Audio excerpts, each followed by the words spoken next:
Hi, I'm Steve Herb, Director of the Pennsylvania Center for the Book, and welcome to our evening. I forgot to see if the speaker's back here.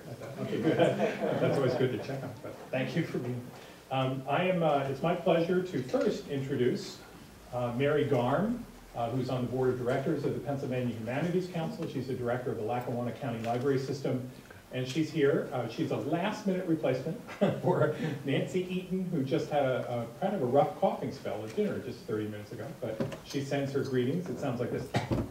And sorry, that was bad. So sorry. Yeah, she'll be fine. I'm sure she'll be fine.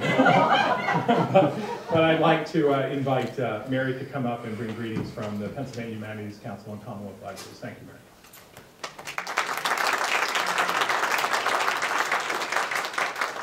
Thank you, Stephen. I will do my best not to cough throughout the entire introduction here.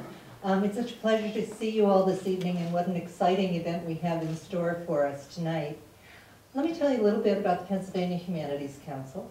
The Pennsylvania Humanities Council is a nonprofit organization that inspires individuals to enjoy and share a life of learning. Using programs and partnerships, the PHC fosters the sharing of stories and ideas with the goal of increasing understanding and a larger vision of human life, community, and possibility. Through a series of speakers, the Statewide Speakers Bureau, and packaged book discussion programs for public libraries, the PHC serves as an important resource for all Pennsylvanians. The Pennsylvania Humanities Council is also a granting agency, and they provide grants to organizations that support humanities programs centered in the arts, history, and literature, as well as other humanities fields. The newest venture for the Pennsylvania Humanities Council is something called the Teen Reading Lounge. And the Teen Reading Lounge is an interactive book club that promotes reading and discussion of popular young adult literature with a focus on graphic novels and fantasy fiction. Through book discussion and artistic workshops with artists and writers, teens create special projects and sharpen their critical thinking skills. The Teen Reading Lounge introduces teen audiences to the value of the arts and the humanities. But most importantly, this program helps libraries who are new to young adult programming learn about teen programs and to gain basic skills that service that population. We are just delighted to be able to partner with the Pennsylvania Center for the Book on this exciting program this evening. And we'd like to just say a couple of thank yous. First to our partners, Stephen Herb and the Pennsylvania Center for the Book, and the Penn State Library's Learning Services, without whom this venture would not have taken place. We would also like to thank Commonwealth Libraries, who have generously supported the efforts of the Pennsylvania Humanities Council to engage libraries throughout the state. And we give a special thanks to all the librarians and library leaders who have worked with us. They are vital to the work of the Pennsylvania Humanities Council in advancing the public humanities. We hope you enjoy this evening's presentation, and I will turn this back to Stephen. Thank you. Thank you.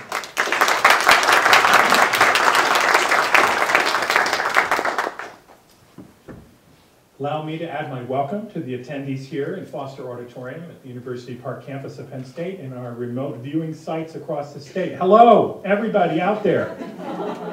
Thanks to our Lynd Ward Prize co-sponsors in the University Libraries, Library Learning Services, and Rare Books and Manuscripts.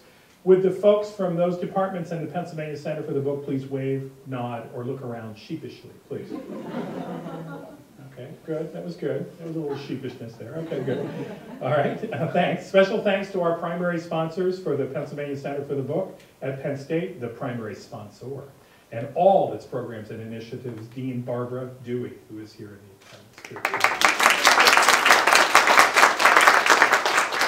And thanks also for our statewide co-sponsors for tonight's special event, Pennsylvania Humanities Council. Please, could you wave council employees? Yay. And in addition to Mary Garm, we also have Ann Benzel, the CEO of Benzel Pretzels, here somewhere. There she is. Who's the chair of the PhD. And we had Nancy Eaton up until like 20 minutes ago, but she's here in spirit. And we also have Claire Zales, the Deputy Director of the Department of Education, is here, and Susan Panabaker, of the Director of the Bureau of Library Development. I also want to recognize Virginia Matthews, and some of you will think, because she's not here. She passed away earlier this month. A program like this would not be happening without her remarkable advocacy for libraries and children during the last half of the 20th century. At her memorial yesterday, John Cole, the director of the Center for the Book at the Library of Congress, said, "I speak on behalf of Virginia's many friends in the world of reading promotion and literacy, including her longtime colleagues at the Center for the Book and the Library of Congress. During her decades of service to her nation, she developed and carried out valuable projects relating to early childhood, Head Start, family literacy, and library promotion in rural America. She will not be forgotten by the many people whose lives she's touched."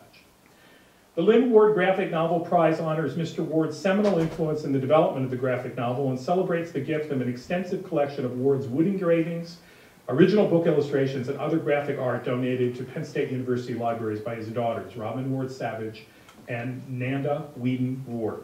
Between 1929 and 1937, Ward published his 6 groundbreaking wordless novels. God's Man was the first among them, and they've been reissued by the Library of America in a 2-volume box set entitled Lynd Ward, 6 Novels and Woodcuts, the first time that the nonprofit publisher has included a graphic novelist in this award-winning series. Ward is being inducted into the Will Eisner Comic Awards Hall of Fame this summer. His daughter Robin says her dad would have been very surprised with that decision. Thanks to former Dean Eaton and current Dean Dewey for their foresight in sponsoring this prize in Lynd Ward's name. I wanted to remind everyone that tonight, following tonight's presentation, we will be holding a reception in the Mann Assembly Room. Just head out the door you came in. Go out the door you came in. Don't go out the other door. And actually it doesn't. But anyway, when you get out there, make a right and you'll see it. Drew will be signing book plates he designed for this occasion to put in your very own copy of Set to See when you buy it, when it comes back into print. Did we have anything to do with this going out of print? I suspect so. Oh, good, good, good, good. So sorry we couldn't have it here tonight, but that's the price you pay for winning an award. Tonight we are gathered to honor Set to See and its creator, Drew Weing, as the sole honor book for the Lynd Ward Graphic Novel Prize in its inaugural year of 2011. Drew has been creating comics since he was 14 years old and has had a national following for his online comics, especially his online strip, Pup. His partner and spouse, Eleanor Davis, is also a graphic artist and is our special guest here tonight.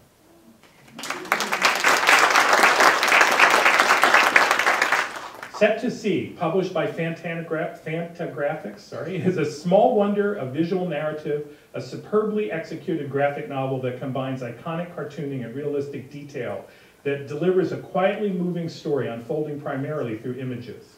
It epitomizes the whole notion of the graphic novel set forth by Lynd Ward. The illustrations are brilliant, and the balance between word and image is spot on. The book encapsulates the power of comics to combine an aesthetic experience with a lovely story with strength and beauty that lies with its simplicity and subtlety. There are some people in here who recognize those words because they wrote them. I'd like to recognize, we have 3 members of the jury for this year's Lynd Ward Prize here, Jared Mazzello, Scott T. Smith, and Jerry Zoltan. Could you please stand and be recognized?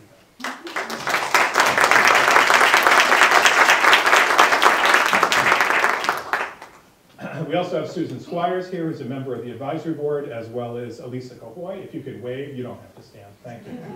And I won't introduce next year's jury members, because guess what? I'll introduce you next year when we're doing this again.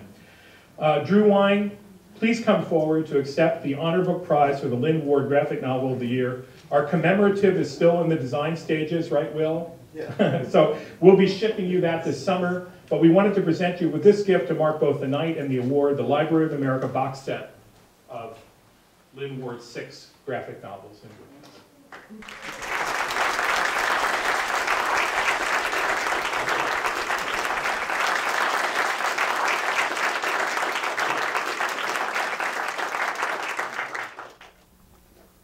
I wanted to thank the Pennsylvania Center for the book and the Pennsylvania Humanities Council and the Commonwealth Library and also the jury and advisory board for the Lynd Ward Prize. Thank you so much. I'm very happy to have been chosen for the Lynd Ward honor and excited to get to visit Penn State, which I've never seen before.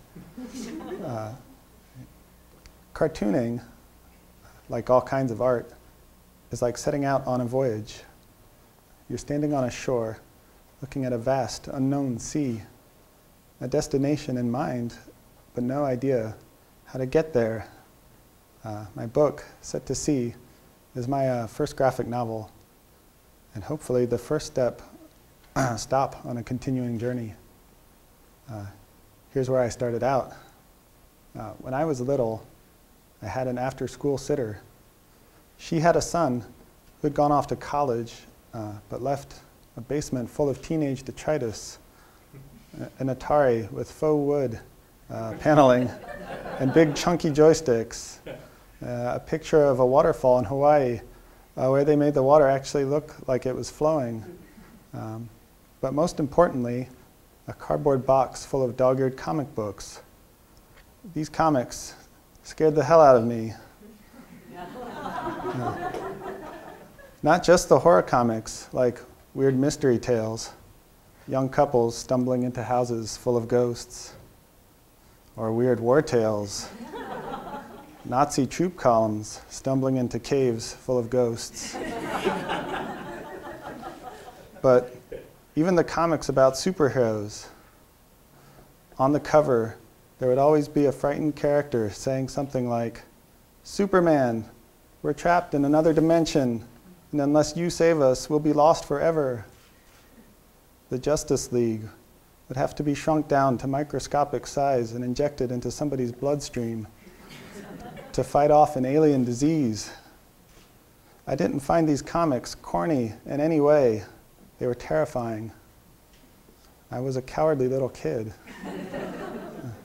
I was frightened of even going down the horror movie aisle at the video rental store because I worried that just looking at the video boxes might actually drive me insane with fear.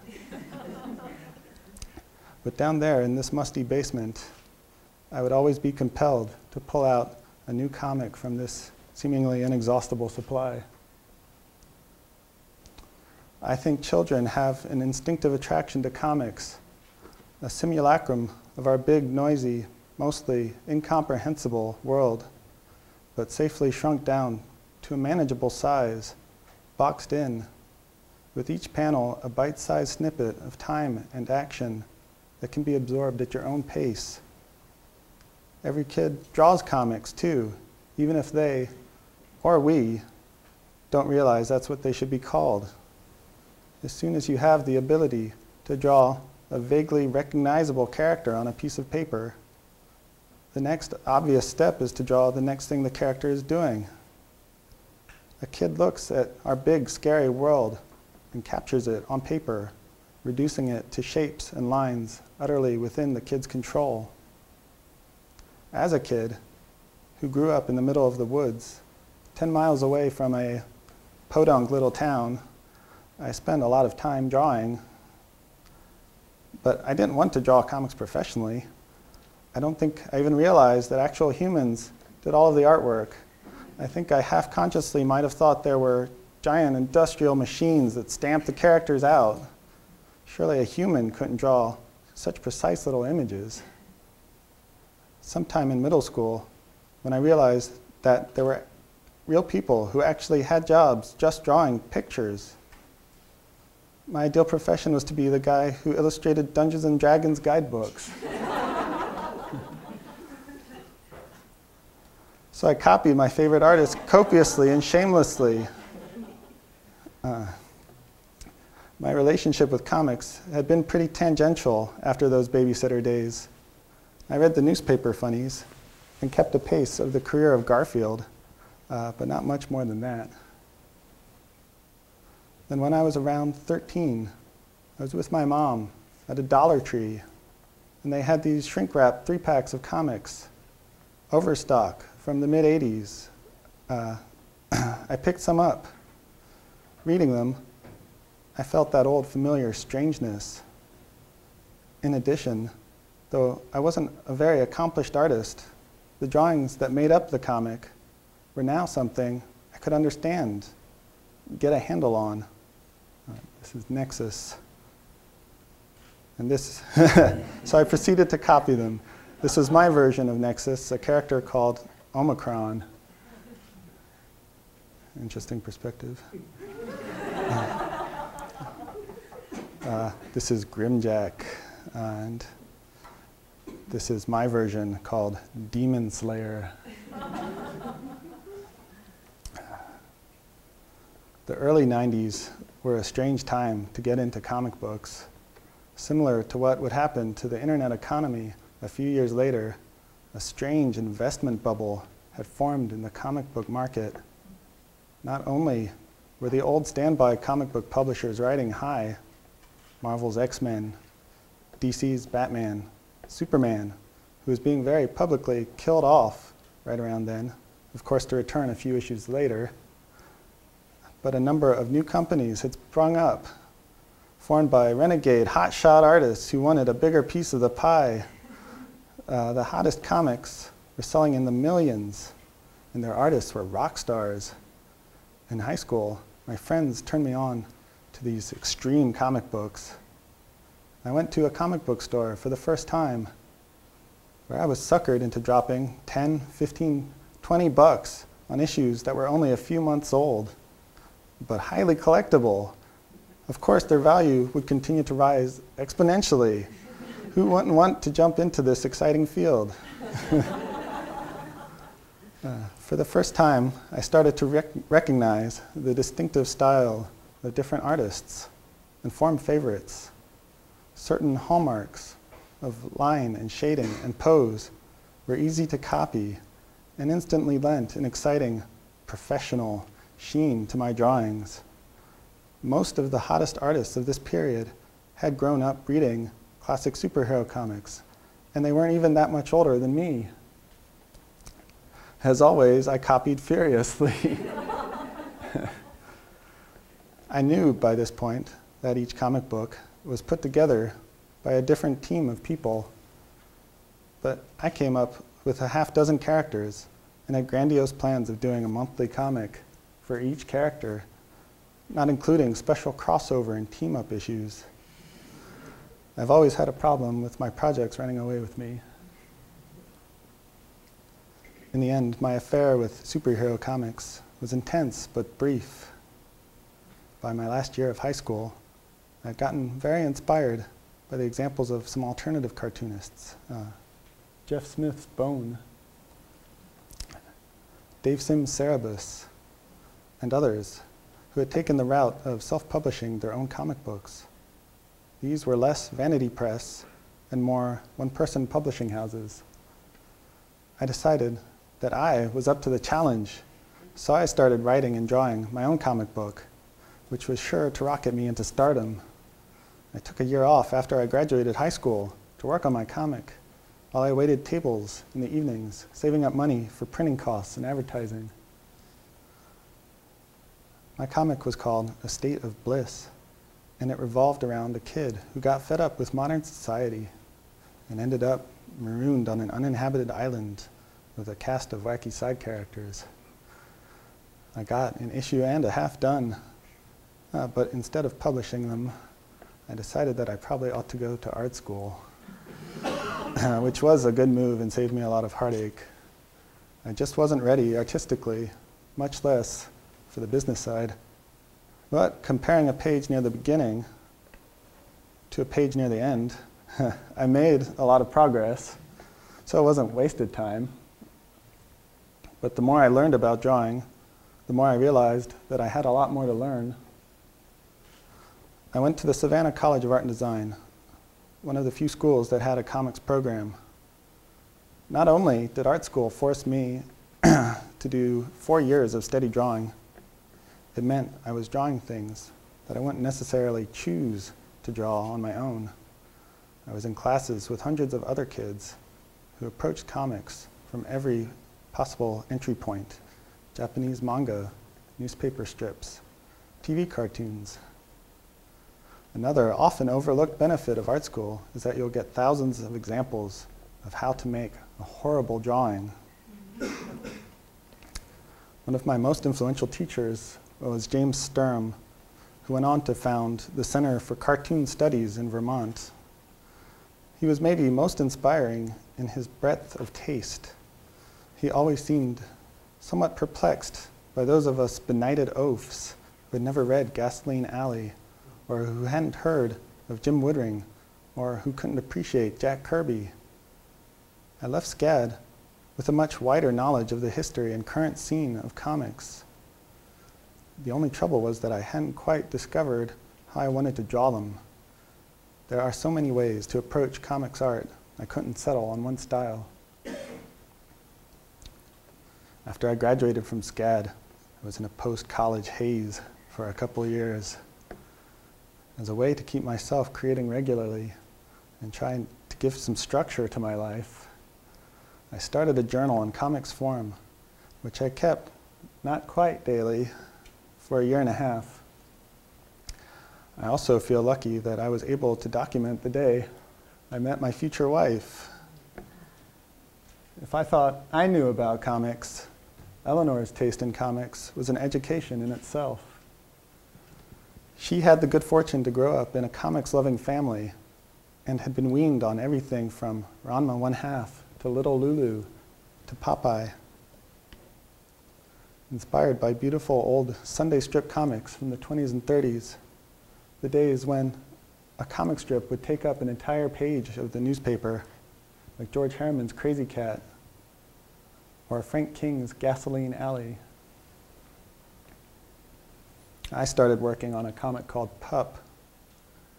Instead of a huge sheet of newsprint, I had the internet, which could be as big as you wanted.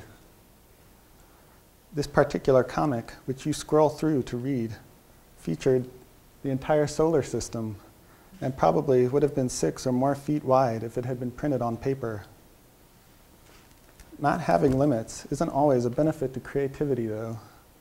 Sometimes you need rules, even arbitrary ones, to work against, or the freedom becomes intimidating.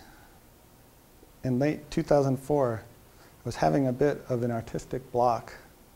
I thought a good way to shake myself out of a rut would be a simple exercise I'd done in a class with James Sturm at SCAD. Basically, on day 1, you draw the first panel of a comic without trying to write ahead or figure out where the story is going. The next day, you draw the second panel, and so forth. It's a good exercise to limber up your drawing, produce some work without putting too much pressure on yourself about how the final project will turn out. That's the idea, anyway. I knocked the first panel out without too much trouble, just a guy sleeping. The next day, I pulled out a little and showed where he was sleeping. A bar, loosely based off of a real bar called Moon River, a favorite of my Savannah cartoonist cronies and myself. This took a little more planning. I had to figure out what the main character's actual body looked like, for one. And I was already breaking the rules and planning for the next panel. The main character gets kicked out of the bar, which in real life is only a few blocks from Savannah's River Street, a historic dock on the Savannah River with cobblestones and shops built into old warehouses. So I had the character walk down to the docks. And then I knew that I had to get him onto a ship somehow. With each step, the project got a little more complicated. I started having to think up side characters. I started coming up with scenes that might happen later on in the story. Because it had become a nautical story, I needed to learn more about sailing and how to draw ships. I couldn't afford a detailed, accurate model ship, but I found the second best thing, a model shipbuilder who had thoroughly documented his clipper with 1 million photos on Flickr. Pictures of every possible angle. I also checked out books from the library about the tea trade, clipper ships. I even got a dictionary of nautical terms. I read C.S. Forester's Horatio Hornblower series and Patrick O'Brien's 20-volume Master and Commander series, both about naval life in the early 1800s Napoleonic War era. Richard Henry Dana's 2 Years Before the Mast was especially useful, a journal of a young man's voyage to California and back in the 1830s. By the time I was done, I might have even known enough about ships to possibly begin drawing a book set on one. I I recently measured my stack of prep drawings and reference printouts, and it was 3.5 inches thick. There are 2 contemporary comics that were big influences on Sit to See. The first is Black Lung by Chris Wright. I first met Chris in Savannah. We both went to SCAD, and I used to see his comics in the school paper, but I actually didn't meet him until after I graduated. Chris's lush and elaborate cross-hatching inspired me to start drawing with an old-fashioned crow-quill pen again, those scratchy dip pens that our forefathers used. 6 years ago, he showed us these pages for a book about pirates he was working on. He'd gotten about a quarter of the way through the story and gotten stuck and blocked. Eleanor and I kept pressuring him to finish. In some ways, Sit to See ended up being a sort of challenge to him, picking up a lot of style and details and daring him to finish his book before I finished mine. He finally finished Black Lung last year, and I beat him by a couple months. The second influence is Poor Sailor by Sammy Harcum. In 2003, this really tremendously influential anthology of art comics came out called Kramer's Ergot. One of the less experimental but extremely beautiful comics in this anthology was Poor Sailor. A young man leaves his wife and his contented life to join his brother on one voyage. And as you can guess from the title, the results are not happy. Harcum was obviously deriving some of his imagery from old newspaper cartoons from the 20s and 30s, like Popeye, something I was getting more into at the time as well. There are few comics, old or new, that depict action with the same energy and clarity as E.C. Segar's Popeye.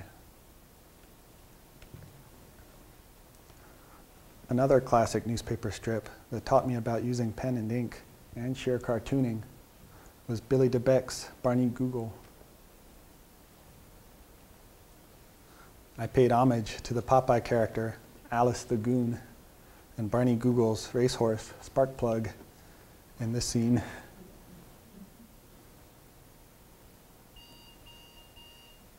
A couple of years into it, I had a pretty good idea of the overall arc of the story and how it would end. I sat down and did little sketches for each page of the story to the end.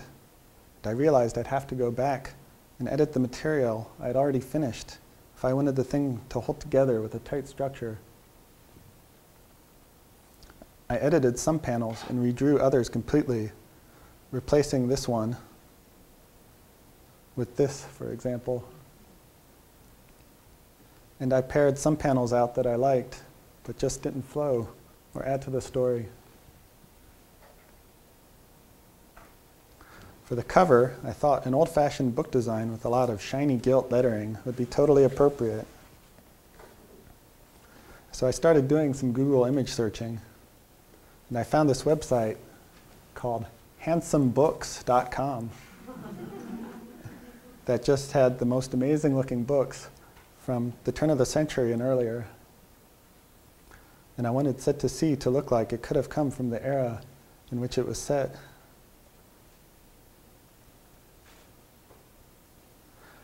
Handsomebooks.com seems to have vanished now, unfortunately, but the internet can be a wonderful source for stuff like this.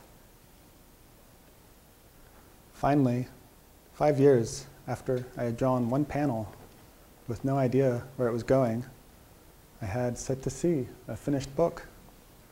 But it started out as an exercise to help me break an artistic block. An easy toss-off side project had become a decade-spanning adventure about a poet finding his voice. My wife, Eleanor, and I have given summer comics drawing workshops to kids, and we're always amazed by the pleasure the younger kids take from drawing.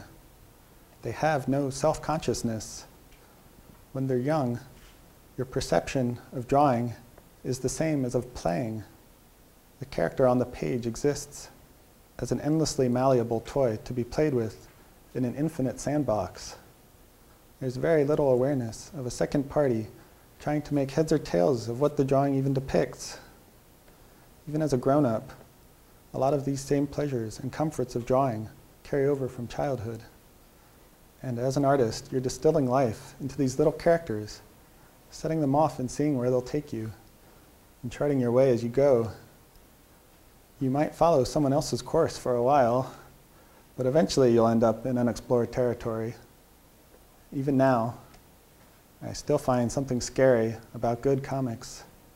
You get the idea that you're only seeing the surface, and that there are unknown, unplumbed depths, and sometimes there's no help for it.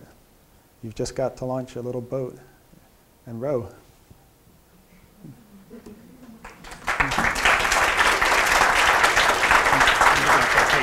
This is mine. You have yours. Keep everything turned on. We have plans for questions. He got a 1-second break. Now he's going back. Actually, you can be loose now. Yeah. Because you have your mic, right? Right, Sean, wherever you are. Yeah. Yep. Okay. So, any questions from the audience? We have some from out and about that came in earlier, so we'll turn to those. But there's a class here. Yeah, here we go. I'm going to bring the mic to you. Don't talk to the mic. I was just curious about the business side of it. You know, you create this wonderful piece. How do you get it to a publisher willing to publish? Was that a difficult part of the process? Eleanor was actually gracious enough. When I had the story, it wasn't totally finished, but I had, like I said, done the sketches all the way to the end. I printed it out as a little book, kind of a mock-up of what the book actually finally ended up with. And Eleanor hand-stitched little hardback copies. And I was at a show, a small press comics convention called SPX, Small Press Expo, and I put one into the hands of the publisher of Fantagraphics, Gary Groth. Right. And he called me.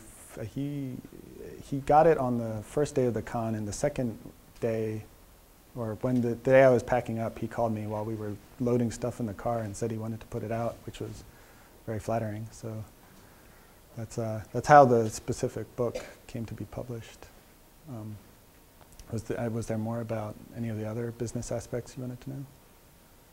No, I just always think, you know, how right. you create something, and it's such a tough process, even if you've got talent, to reach, you know, somebody who's going to get it out there. And I just wondered what the process was like for you, and the incredible feeling of knowing it's going to get out there. It can be overwhelming. Yeah, I think the internet has been a big game changer in terms of that, because I think now you're seeing more and more people putting out stuff online for years even, and publishers swooping in to pick out the cream of the crop. Others? You want? Take a question from. Please do. Okay. I have a question that was submitted earlier, and I do want to remind our friends who are watching online right now from throughout Pennsylvania that you can submit a question through MediaSite Live, and we will ask your question right here live as well. So this is a question, oh, there you go. Just kicked in. I bet they didn't hear any of that. Okay. Here's the first question. How do you deal with an inner critic when it comes to your writing and illustrating? And how do you take chances and sort of ignore that inner critic? It's really hard. I mean, Set to Sea really started as a way to get around that, to have a project that was so unplanned and low pressure that I wouldn't choke up on it. And it worked. It took a long time to get done, but by the time I realized I was actually writing a book, I was so far into it that it was too late to stop. So.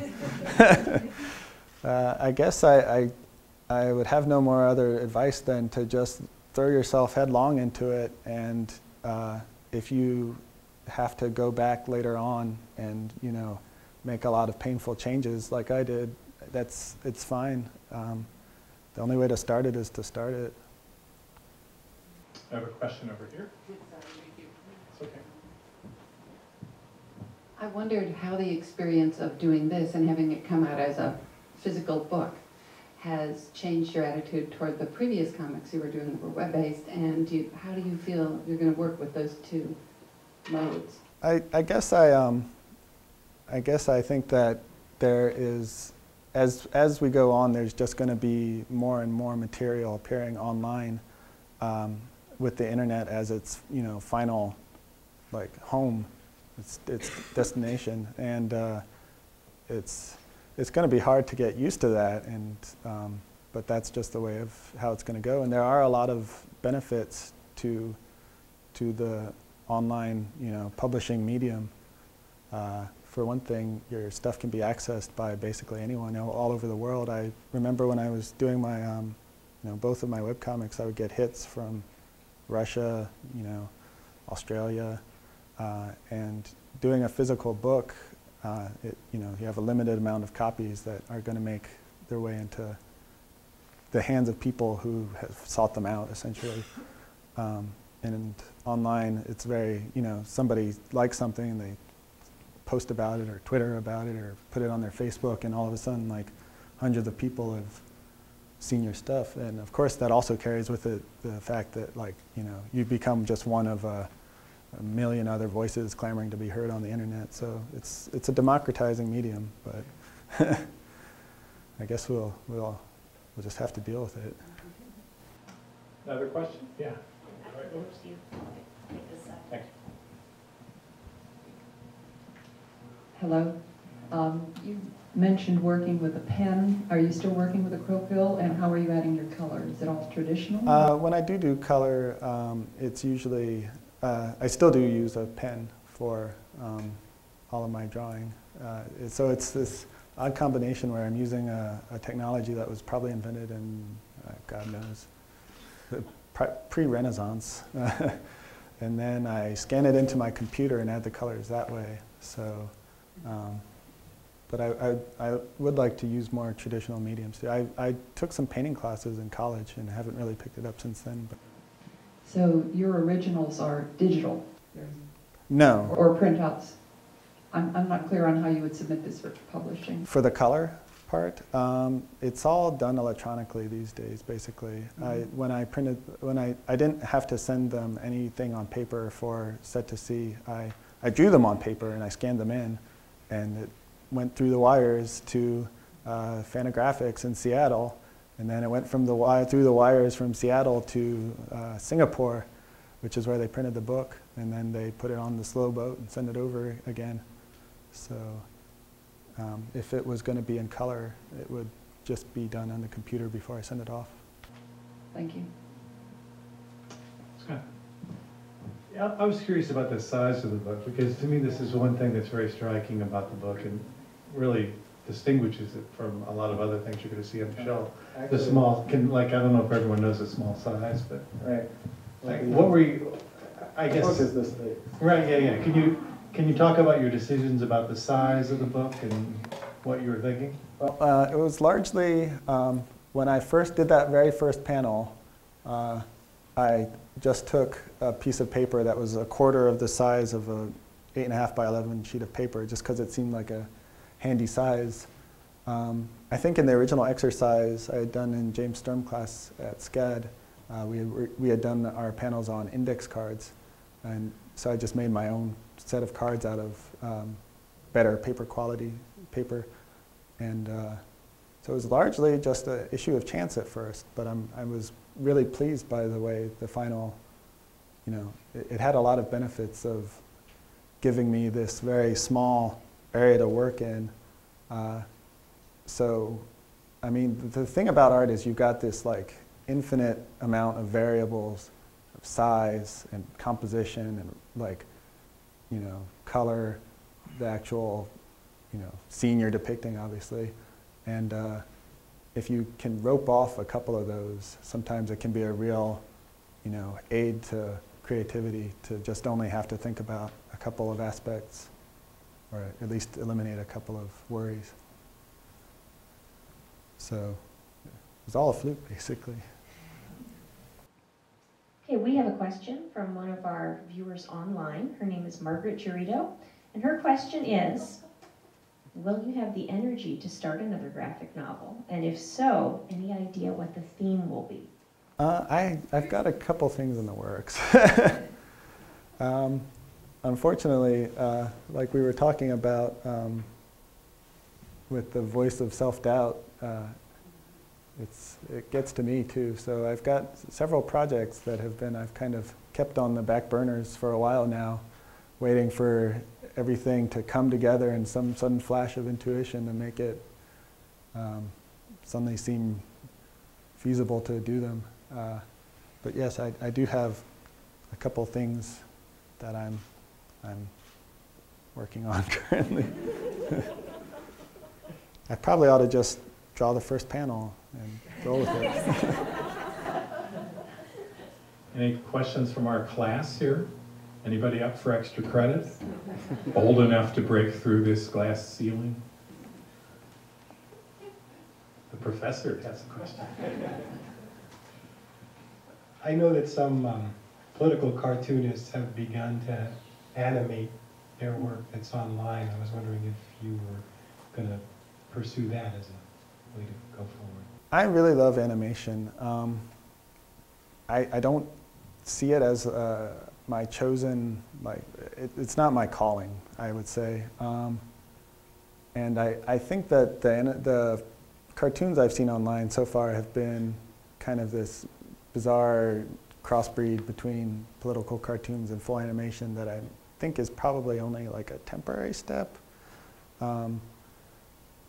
It would be great if somebody was just like, oh, we want to make an animated movie out of one of your books. And I would love to like work on the sidelines of one, but I guess it's a discipline all of its own that I'm going to leave to the experts. Anybody else? Okay. Mary? Has the publication of this book changed your aspirations or your expectations of yourself as an artist? It might have raised the pressure. I guess it's been a weird ride for comics in the last decade or so. When I went to SCAD, so I got into comics, like I was saying, in the mid-90s when there was still an idea that you could become this really famous artist.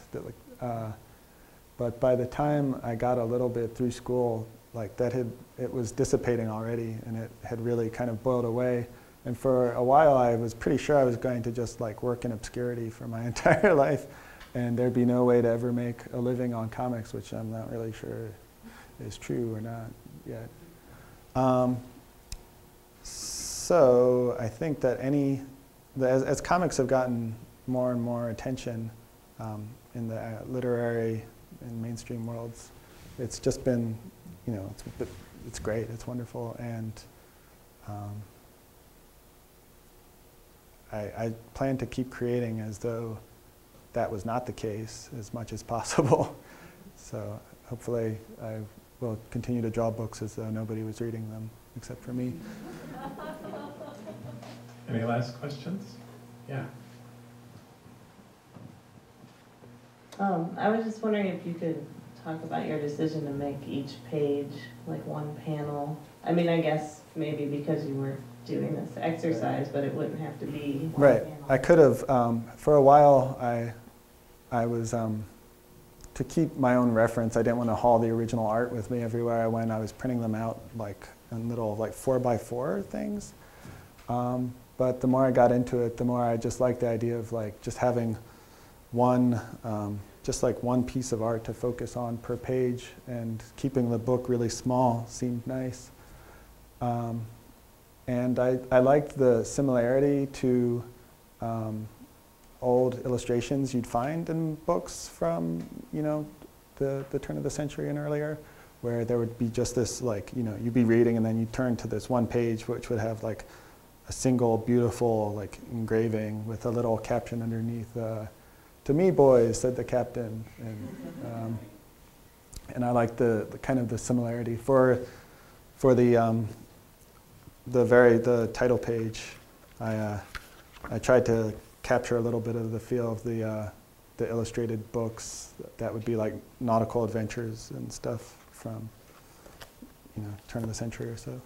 Related to that, Drew, over here, when I was looking at the book, it put me in mind of those big little books from back in the 30s and 40s, which were essentially even smaller than this, but single page drawings. And I was curious to know if you were familiar with that medium and if that had any factor in the way you approach this. Is this the Little Golden Books? No, they were called Big Little Books. Oh, yeah. I mean, you know, Popeye, everything. Right. You know, and they would also sometimes have little miniature drawings so that you could make little miniature flip books out of them, if you know what I mean. Definitely, I've seen those. I mean, I've never actually owned one of those, and they weren't something I had around as a childhood. So, I've seen them at, like, you know, flea markets and stuff.